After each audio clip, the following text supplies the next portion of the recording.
from the first day that you set your heart to understand and to humble yourself before your God, your words were heard, and I have come because of your words.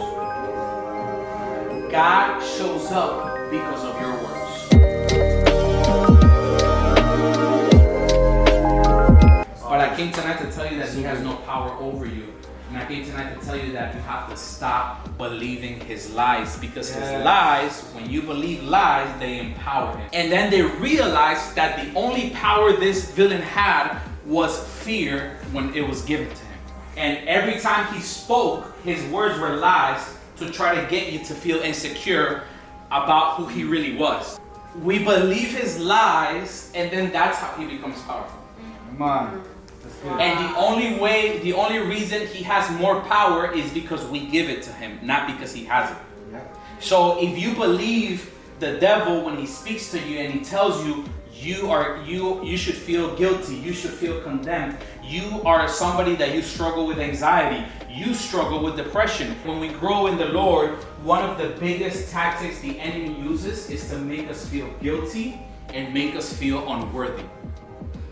To make us feel like I never pray enough, I never read the Bible enough, I am not good enough, I am not a good enough Christian, I am not good enough for this religion or this thing called Christianity, I'm not good enough for this man called Jesus. But let me tell you something, you never did anything to deserve salvation. He did it all already for you. Amen. And you see, in the middle of all this, we put him in our to-do list. Like, I gotta go do my homework, I gotta go to school, I gotta go to work, I gotta fulfill all these things, and then I also gotta pray and read the Bible. But in reality, it is not like that. It's not a to-do list. In reality, the relationship that we have with God is involved in everything we do. So literally from the moment you open your eyes, He is there. When you go and take a shower, He is there. Even when you're sinning, He is there. Even when you go to the bus stop, He is there with you. When you go have breakfast at school, He's there with you. When you have an argument with your parents on the way to school, can I get an amen? He's there with you.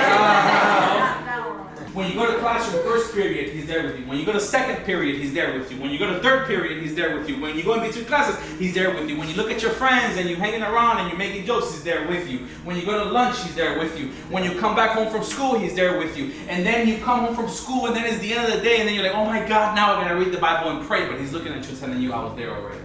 Wow. He's Good. That's so good. So it's literally all we have to do is just open our heart and break the paradigms in our mind and say, you know what? I'm not trying to have a relationship with Jesus. I am a walking relationship with Jesus. I'm not trying to, reawaken my relationship with God. I have to just understand that everything I do, He's involved in it. He's closer to me than the air I'm breathing right now. Think about this. But what do? We believe the devil first. We believe when the devil says, "Oh, you're not worthy.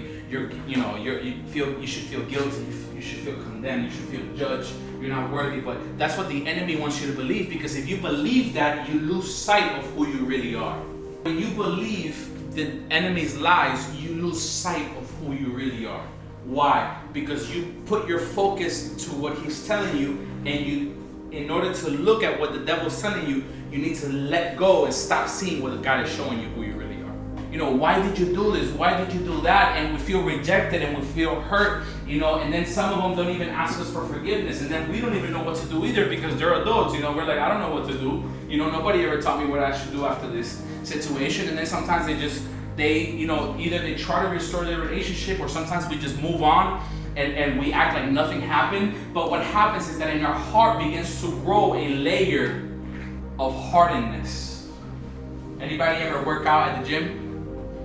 Or anybody ever do a sport where you start developing these calluses on your hands or your feet, on your elbows, or when you play an instrument, right? For you guys that play guitar, bass, right? I still have calluses here from when I lifted weights. I still have them here. It's been years since I used to lift every single day, and I still have them. What happens is that when those words are spoken to you, and when you go through that stuff, there's like a callus that grows on top of your heart. And when I talk about your heart, I'm not talking about the physical heart. I'm talking about your spiritual heart, your soul, your emotions, your spirit. Who you are as a person. And then years and months pass by, and then what your mom did to you, what your dad did to you, what your mom said to you, what your dad said to you becomes becomes something that affects you so deeply that it affects who you are as a person. I just felt that right there. When we come to his presence, God begins to remove the callous. God, but I need you to heal my heart. Because what happens is that when those layers after layers after layers of calluses grow in your heart, you stop feeling the presence of God. All of a sudden you stop hearing the voice of God. All of a sudden you stop having any desire to know God and seek God because your heart has become hardened. In your heart, the Bible describes it, your heart becomes a heart of stone. And the way God described it was like the people of Israel when they left Egypt. The Bible says that God left them in the desert because their heart was a hardened heart, where they wouldn't hear the voice of God. They couldn't hear the voice of God. They didn't feel what God felt. They had no regard for the will of God.